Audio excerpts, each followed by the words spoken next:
Assalamualaikum warahmatullahi wabarakatuh. Waalaikumsalam warahmatullahi wabarakatuh. Bismillahirrahmanirrahim. Alhamdulillahi rabbil alamin. Wassalatu wassalamu ala ashrafil anbiya'i wal mursalin.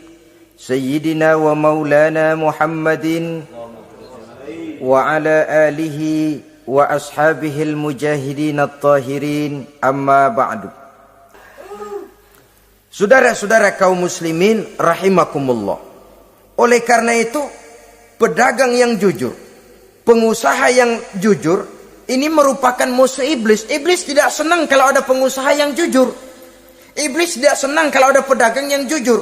Tapi iblis akan tepuk tangan kalau pedagang sudah selingkuh, kalau pengusaha sudah nipu. Ada orang bilang, sekarang mah kalau jujur-jujur bener nggak makan apa-apa dong kita. Sebab katanya jangan lagi nyari yang halal, sekarang ini yang haram aja seret. Rupanya sering masang undian nggak pernah kena. Lalu bilang jangan yang halal, yang haram aja nggak kena-kena katanya. Sebenarnya bukan itu masalahnya, saudara-saudara. Bukan itu masalahnya.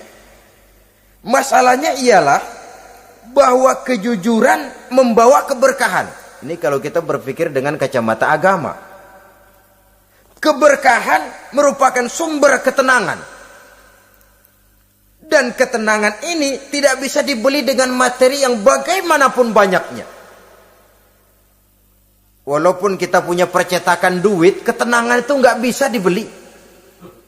Jangankan cuma punya duit banyak, percetakan duit saudara punya, mau membeli ketenangan yang berasal dari keberkahan, sulit.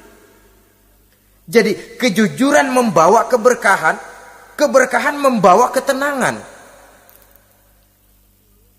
Jangan macam dulu tukang sol sepatu. Ditanya oleh temannya, "Bang, ngesol satu hari dapat berapa?" 200 rupiah. Sembayang enggak? Enggak.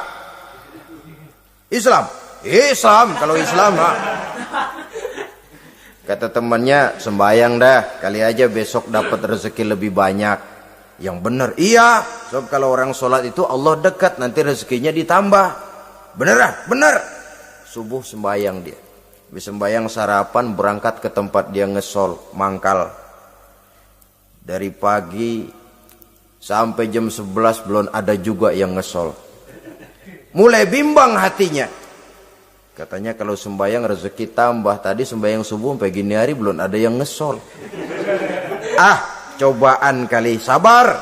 Datang sholat zuhur. Habis zuhur nunggu lagi. Belum juga ada yang datang ngesol. Udah mau pulang hampir maghrib baru datang satu orang. Dan ini sendal jepit putus.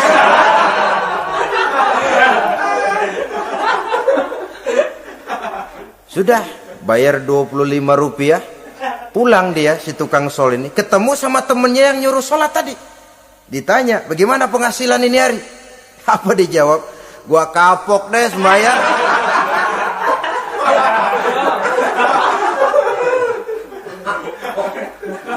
Kemarin gak sembahyang dapat 200, sekarang begitu sembahyang jigo.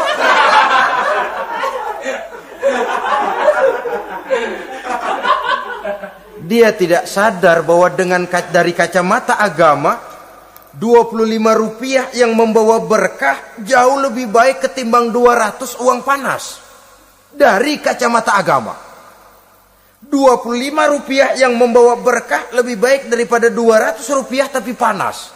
Sebab panas menjauhkan kita dari ketenangan. Itulah sebabnya maka pedagang yang jujur, pengusaha yang jujur menjadi musuh setan dan beruntung. Sekarang jadi pengusaha jujur-jujur nggak dapat proyek, Pak. Kalau nggak bisa semur. Padahal agama sudah menjelaskan ar-rashi wal murtashi finnar. Orang yang nyogok dan orang yang disogok dua-duanya neraka. Kenapa? Join.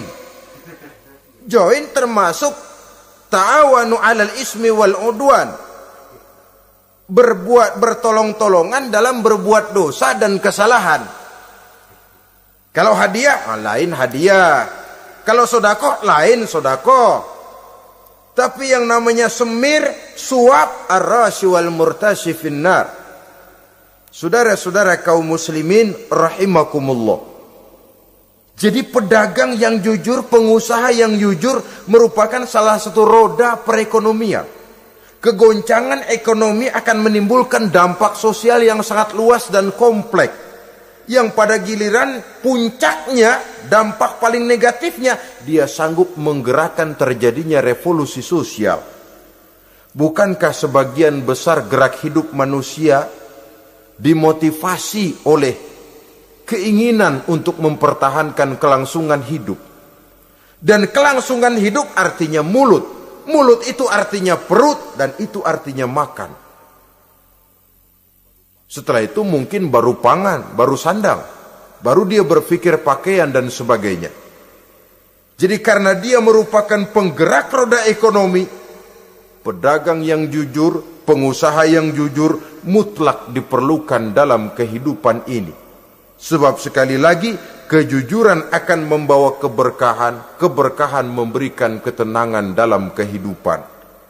Oleh karenanya kita umat Islam biarin duit kita banyak asal berkah. Itu tentu idealnya. Ketimbang dikit tidak berkah, lebih baik ia banyak, ia berkah. Dan keberkahan itu datang lewat kejujuran. Kejujuran ini sudah dicontohkan oleh Rasul pada saat beliau berniaga ke negeri Syam.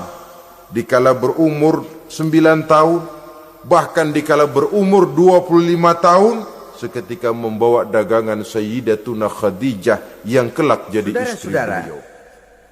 Kita maklum bahwa solat merupakan sarana yang paling efektif untuk mendekatkan manusia kepada Allah. Makin dekat manusia dengan Allah, makin tidak senang iblis dan setan. Karena itu segala macam cara mereka berusaha mengaduk-ngaduk solat kita. Dan sesungguhnya, jikalau kita mengerjakan solat, itu kan targetnya cuma 2. Pertama, agar solat kita itu sah. Yang kedua, agar solat kita itu qabul, yakni diterima oleh Allah. Kalau soal sah dan tidak, ukurannya gampang. Saya kalau ditanya orang, Pak, solat saya sah atau tidak? Saya bisa jawab.